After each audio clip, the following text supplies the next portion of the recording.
The gentle morning sunlight streamed through the kitchen windows of the Thompson family's small suburban home. 10-year-old Marcus Thompson sat at the breakfast table, his legs swinging back and forth as he watched his mother, Sarah, prepare his favorite breakfast, chocolate chip pancakes. The kitchen clock showed 7:15 a.m., and everything seemed perfectly normal on this Tuesday morning in April. Sarah, who was 8 months pregnant, moved slowly but cheerfully around the kitchen. Her baby bump was quite visible under her comfortable blue maternity dress. Marcus noticed how she kept one hand on her back while she cooked, something she had been doing more often lately. "Mom, are you okay?" Marcus asked, noticing that she looked more tired than usual. Sarah smiled at her son, trying to hide her discomfort. "I'm fine, sweetheart. Just a little tired. Your sister's been very active this morning." She rubbed her belly gently as she spoke. Marcus had been extra careful around his mother ever since she announced her pregnancy. He had even taken a basic first aid class at school because he wanted to be a responsible big brother. His father, David, was away on a 3-day business trip, which made Marcus feel even more protective of his mother. The morning started to change when Sarah turned to get the maple syrup from the cabinet. Marcus watched as she suddenly stopped moving, her face turning pale. The bottle of syrup slipped from her fingers, hitting the floor with a loud thud. "Marcus," she whispered, her voice shaking. "I don't feel." Before she could finish her sentence, Sarah's legs gave way. She tried to grab the kitchen counter but missed, falling slowly to the floor. Marcus jumped from his chair so quickly it fell backward with a crash. "Mom! Mom!" he shouted, running to her side. Sarah lay on the kitchen floor, her eyes closed, breathing heavily. Small beads of sweat appeared on her forehead, and her face had turned an alarming shade of white. Marcus's heart started beating fast, but he remembered what his first aid teacher had taught him. First, he checked if his mother was breathing. She was. Then he gently turned her to her left side, remembering this was important for pregnant women. His hands were shaking, but he tried to stay calm. "Mom, can you hear me?" he asked loudly, gently squeezing her hand. Sarah made a small sound but didn't open her eyes. Marcus knew he needed help quickly. The house phone was on the kitchen wall, just a few steps away. He ran to get it, nearly slipping on the spilled syrup, but catching himself just in time. His fingers trembled as he dialed 911, something he had practiced but never thought he'd actually need to do. While waiting for someone to answer, Marcus grabbed the small cushion from his mother's favorite kitchen chair and carefully placed it under her head. He also grabbed the light blanket they kept on the living room couch and covered her with it, remembering how his first aid teacher said it was important to keep people comfortable and warm. The phone seemed to ring forever. Marcus counted 5 rings while he held his mother's hand, trying not to cry. He needed to be brave now. He was the only one who could help his mom and his unborn sister. Finally, someone answered. 911, what's your emergency? The voice belonged to a woman who sounded bored and tired. Marcus took a deep breath and spoke as clearly as he could, just like he had practiced in school. "My mom collapsed in our kitchen. She's pregnant, 8 months pregnant, and she just fell down. She's breathing but won't wake up. Please, we need help." There was a pause on the other end of the line. When the operator spoke again, her tone had changed to one of disbelief and suspicion.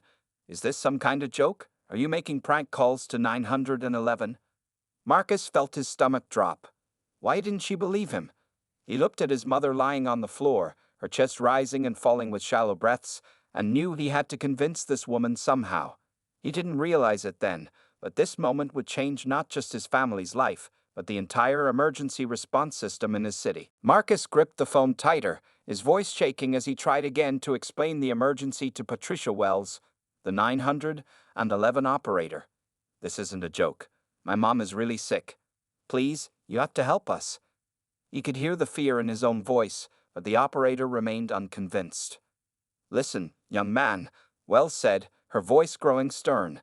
"Making fake emergency calls is a serious offense. Where are your parents? Put an adult on the phone right now." Tears started forming in Marcus's eyes as he looked at his mother on the kitchen floor. "My dad is away on a business trip, and my mom, she's right here, but she's unconscious. Please, just send someone to check. Our address is 1247 Pine Street."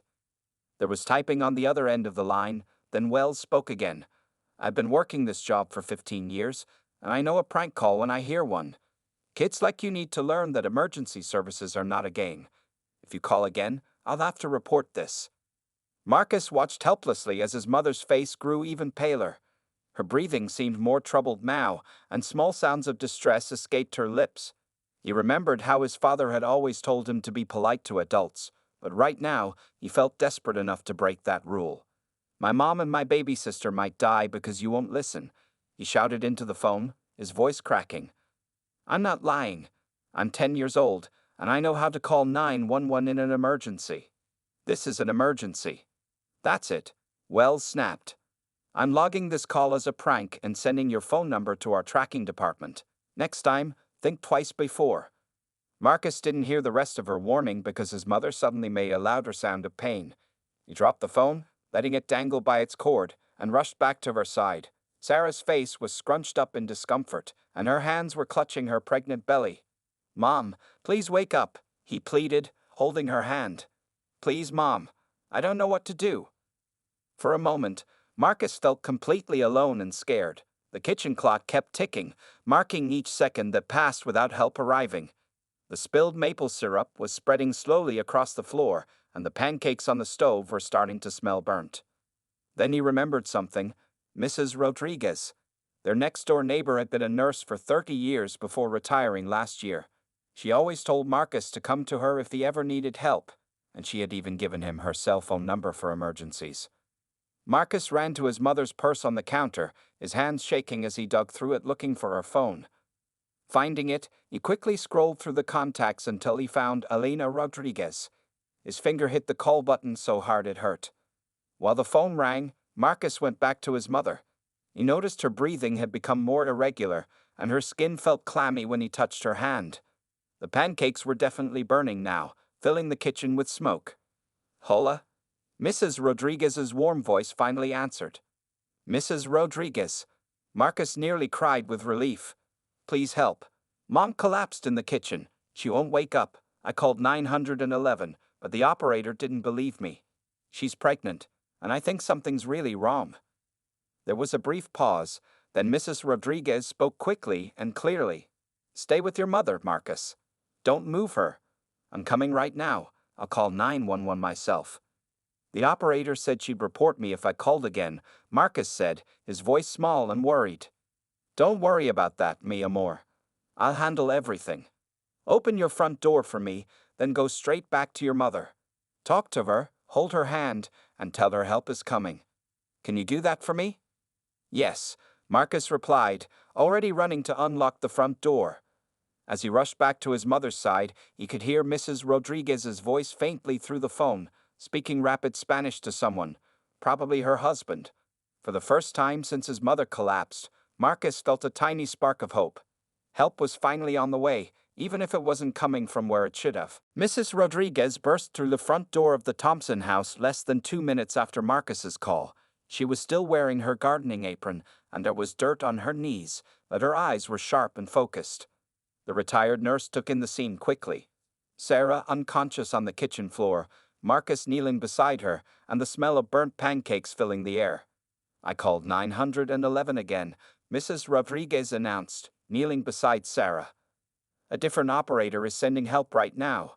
She pressed 2 fingers against Sarah's neck, checking her pulse, while her other hand gently felt Sarah's forehead.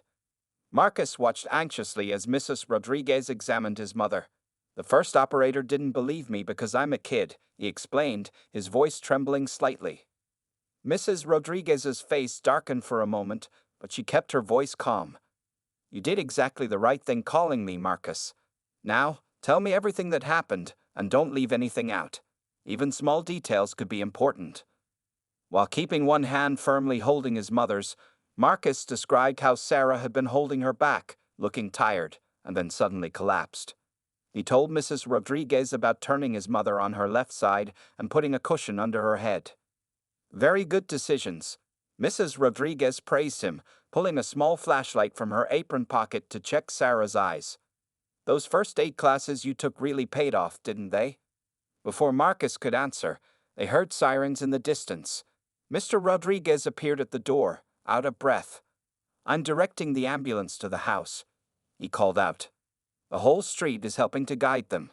The sound of the sirens grew louder, and Marcus could see flashing lights through the kitchen window. His mother stirred slightly at the noise, making a soft moaning sound. Mom.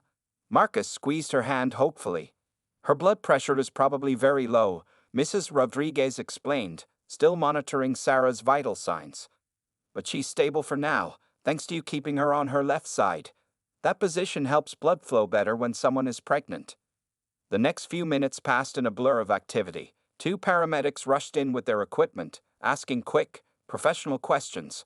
Mrs. Rodriguez answered them, using medical terms Marcus didn't understand, but he noticed how carefully the paramedics listened to her. The patient is 34 years old, 8 months pregnant, Mrs. Rodriguez reported. Possible preeclampsia symptoms noted earlier today: back pain, fatigue, and according to her son, she seemed unusually pale this morning. Marcus watched as the paramedics attached monitors to his mother and started an IV line in her arm. One of them, a kind-faced woman named Jenny, turned to him. "You must be the brave young man who tried to call 911, she said, her voice gentle but serious. "Can you tell me what time your mom collapsed?" Marcus looked at the kitchen clock. It was 7:15. I remember because I was watching the time, thinking about when I needed to leave for school. "That's very helpful," Jenny said, making a note on her tablet. "And what happened next?" While the other paramedic prepared to move Sarah onto a stretcher, Marcus told Jenny about the 911 operator who didn't believe him. The paramedic's face grew concerned, and she wrote something else on her tablet. "We'll make sure the supervisor knows about this," Jenny assured him. "But right now, we need to focus on getting your mom to the hospital. Would you like to ride in the ambulance with us?" Marcus nodded eagerly, but then remembered something. "Wait. Our dog, Max, is upstairs in my parents' room. He gets scared when he's alone." "I'll take care of Max," Mr. Rodriguez volunteered from the doorway. "Elena can go with you in the ambulance, and I'll call your father and bring some clothes to the hospital." Mrs. Rodriguez put her arm around Marcus's shoulders as they watched the paramedics carefully lift Sarah onto the stretcher. "You see? This is what community means. Everyone helps each other in times of need." As they wheeled his mother out to the ambulance, Marcus saw that almost the entire neighborhood had gathered outside. Some were directing traffic away from the street, others were picking up Marcus's backpack and school books that he dropped by the door, and Mrs. Chen from across the street was already cleaning up the burnt pancakes mess in the kitchen. For the first time that morning, Marcus felt tears rolling down his cheeks, but these weren't tears of fear anymore. They were tears of relief and gratitude. His quick thinking and Mrs. Rodriguez's help had gotten his mother the medical attention she needed, even when the system had initially failed them. The ambulance sped through the morning traffic, its sirens clearing a path ahead. Inside, Marcus sat quietly beside Mrs. Rodriguez, watching the paramedics work on his mother. Sarah remained unconscious, but the medical equipment showed her heart was beating steadily. The baby's heartbeat monitor filled the ambulance with a rapid whooshing sound that the paramedics assured Marcus was normal. "Your mother's vital signs are stabilizing," Jenny, the paramedic, explained to Marcus while adjusting some equipment. "That's a good sign. The hospital has been notified, and they're preparing for our arrival. There's a special team waiting just for your mom and the baby." Marcus nodded, his eyes fixed on his mother's face. The oxygen mask they put on her made her look different, almost like a stranger, but he could still see her chest rising and falling with each breath. Mrs. Rodriguez kept her arm around his shoulders, providing silent comfort. "St. Mary's Hospital is the best in the city for complicated pregnancies," Mrs. Rodriguez told him softly. "I worked there for 20 years before retiring. Dr. Williams, who will be taking care of your mother, was my student when she was just starting out." The ambulance made a sharp turn, and Marcus grabbed the edge of his seat. Through the small window, he could see they were entering the hospital's emergency entrance. As soon as they stopped, the back doors flew open. A team of doctors and nurses in blue scrubs was waiting. Everything happened very quickly after that. The stretcher carrying Sarah was rushed through large double doors, with doctors already examining her as they moved. Marcus tried to follow, but a gentle hand stopped him. "I'm Dr. Williams," said a tall woman with kind eyes and gray-streaked hair. "You must be Marcus. Elena called ahead to tell me about you," She nodded at Mrs. Rodriguez, who smiled back. Your mother needs some tests right now, but I promise to take excellent care of her. Can you be brave a little longer and wait here with Alina? Is my sister okay? Marcus asked, his voice small but clear. The baby? Dr. Williams's face softened. The baby's heartbeat is strong, which is very good news. We're going to do everything we can for both of them. Now, I need you to tell me exactly what happened this morning. Every detail could help us treat your mother better. For the third time that morning, Marcus recounted the events. His mother's back pain, how tired she looked, the moment she collapsed, and everything that followed. This time, Dr. Williams took notes on a tablet, nodding encouragingly as he spoke.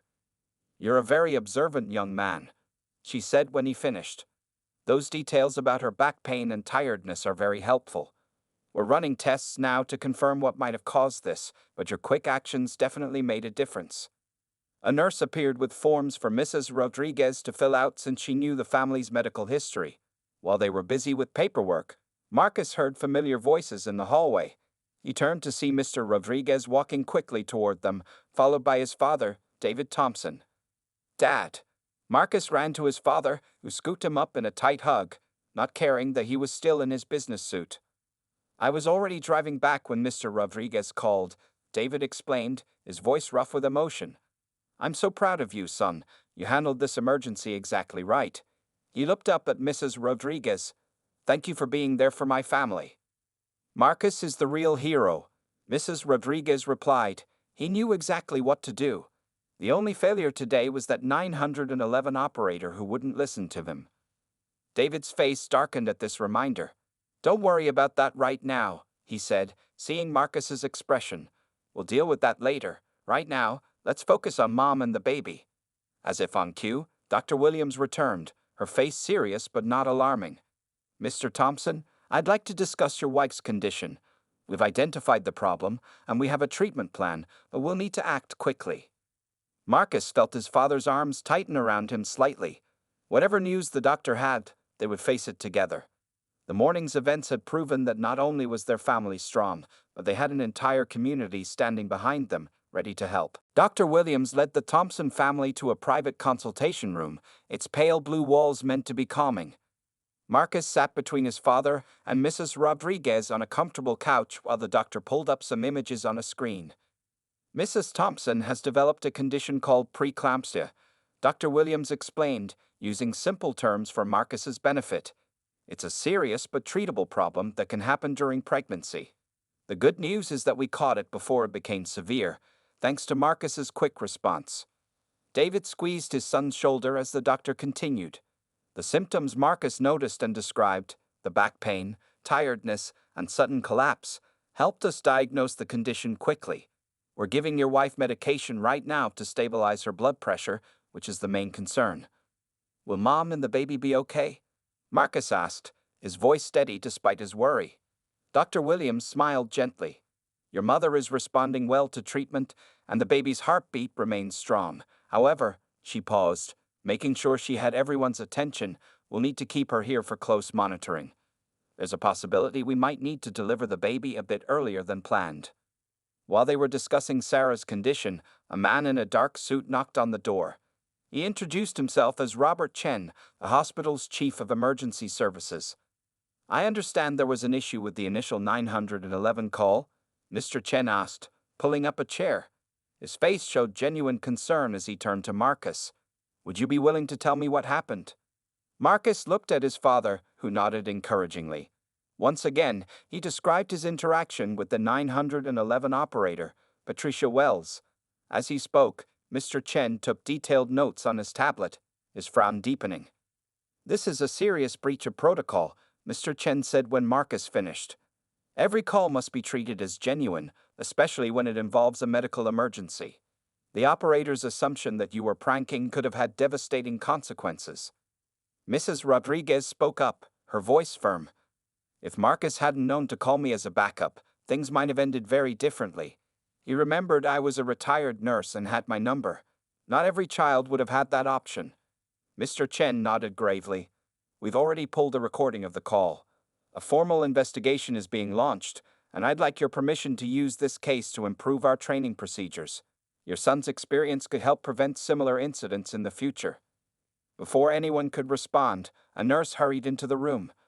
Dr. Williams, Mrs. Thompson is waking up. Everyone stood up, but Dr. Williams raised her hand. Let's not overwhelm her. Mr. Thompson and Marcus should come first.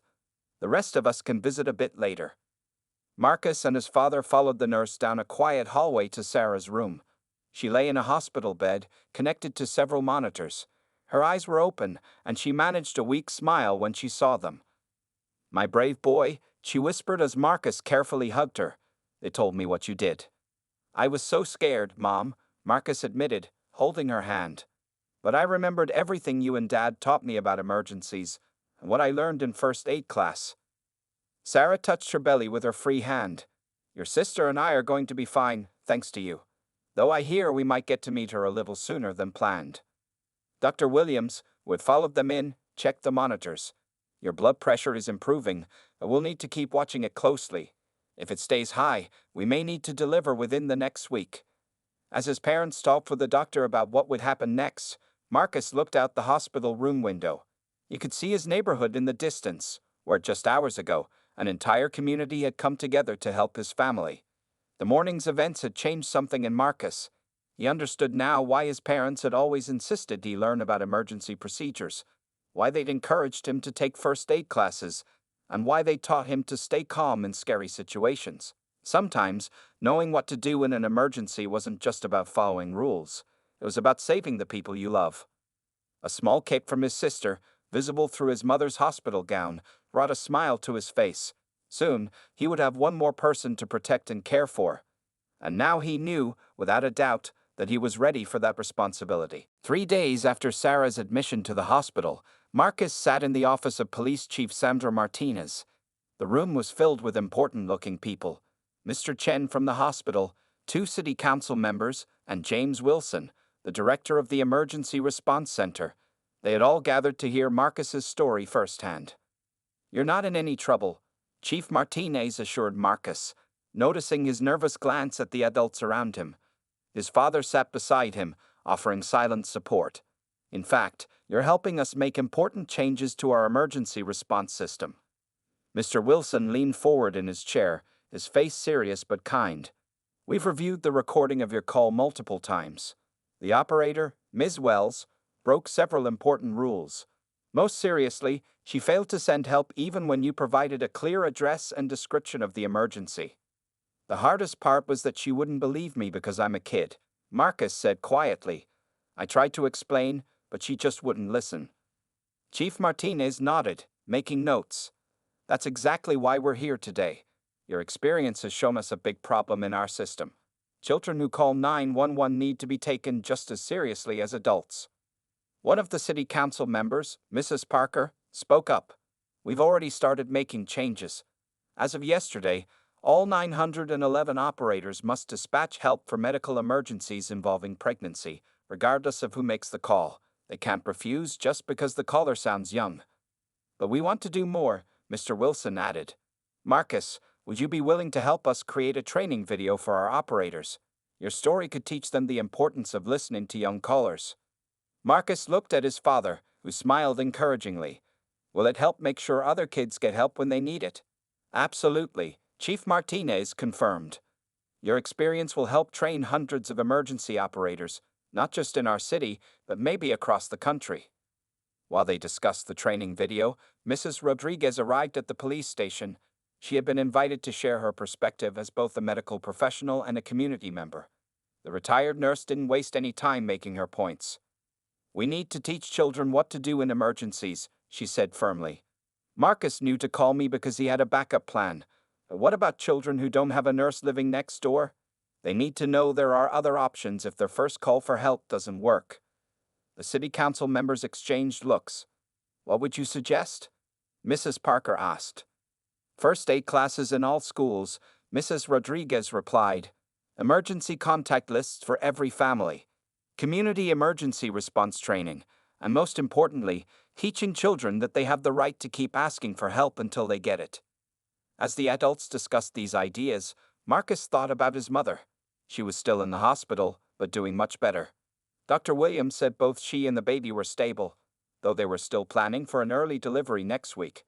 Every day, someone from their neighborhood stopped by with food, flowers, or just to check on her.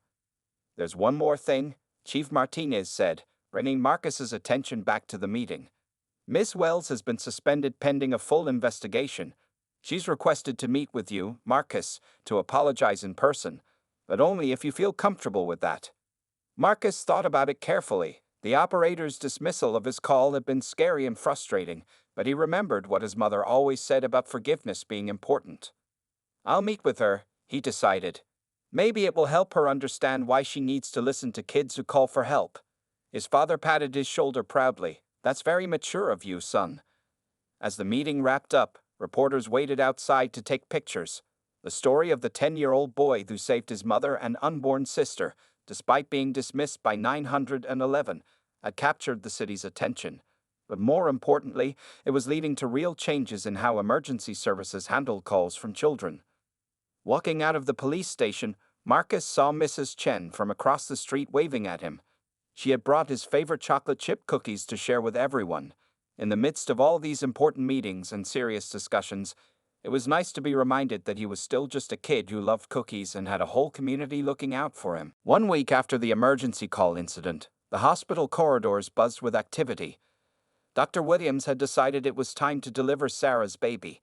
Marcus sat in the waiting room with Mrs. Rodriguez, while his father was in the delivery room with his mother. The wall clock showed 3:15 p.m., and Marcus hadn't stopped watching it since they arrived at 9 o'clock that morning. "Waiting is the hardest part," Mrs. Rodriguez said kindly, offering Marcus a sandwich from the bag of snacks she'd packed. "But your mother is strong, and Dr. Williams is one of the best doctors I've ever worked with." Just then, Patricia Wells, the 911 operator who had dismissed Marcus's call, appeared in the waiting room. She looked different from how Marcus had imagined her, smaller, older, and very nervous. They had met briefly 2 days ago for her to apologize, and she had asked permission to be here today. "Any news?" she asked softly, taking a seat across from them. Since their meeting, she had enrolled in a special training program about handling emergency calls from children. She was also helping to create new guidelines for the Emergency Response Center. "Not yet," Marcus replied, surprised to find he wasn't angry seeing her anymore. "But Dr. Williams said everything is going well." Ms. Wells nodded, twisting her hands in her lap. "I've been thinking a lot about what could have happened if Mrs. Rodriguez hadn't been there to help. I'll never forgive myself for not listening to you." "But you're helping fix the system now," Marcus said. "Dad says that's what matters most, learning from mistakes and making things better." Their conversation was interrupted by Mr. Rodriguez arriving with more family friends. The waiting room slowly filled with people from their neighborhood.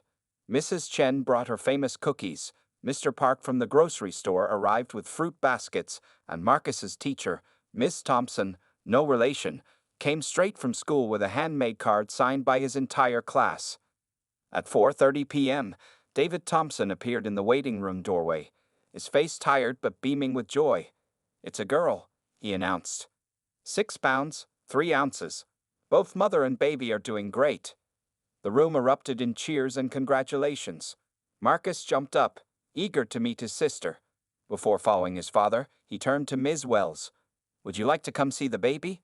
Mom said it was okay when we talked about it yesterday." Ms. Wells's eyes filled with tears. "I'd be honored," she whispered. They walked to the maternity ward, where Sarah was sitting up in bed, holding a tiny bundle wrapped in a pink blanket. She looked tired but happy, her smile brightening when she saw Marcus. "Come meet your sister, sweetheart," she said. "We named her Elena Hope Thompson." Mrs. Rodriguez gasped softly at hearing the baby's first name, the same as hers. Sarah reached out to grasp her neighbor's hand. "We wanted to honor the person who helped save both our lives," Sarah explained. "And hope? Well, that's because even when things seemed scariest, we never lost hope." Marcus carefully approached the bed, looking at his new sister's tiny face. Baby Elena yawned, her small fingers curling around Marcus's finger when he touched her hand. "She's so small," he whispered in awe. Dr. Williams, who had just finished checking on them, smiled. "She's perfect. And thanks to her big brother's quick thinking, she's completely healthy despite arriving a bit early." Ms. Wells stood back, watching the family scene with tears running down her face. Sarah noticed and motioned her closer. We all make mistakes, Sarah said gently. What matters is how we learn from them. I understand you're helping create new training programs. Ms. Wells nodded. Yes, Marcus's story will help train emergency operators across the country. No child calling for help will ever be ignored again. As the afternoon turned to evening, people came and went from the room quietly, each taking a moment to welcome baby Elena to the world. The hospital had bent its usual rules about visitors, understanding that this birth meant something special to the entire community. Marcus sat in a comfortable chair next to his mother's bed, watching his sister sleep. The events that had started with a frightening emergency had ended with a miracle, and not just the miracle of his sister's birth.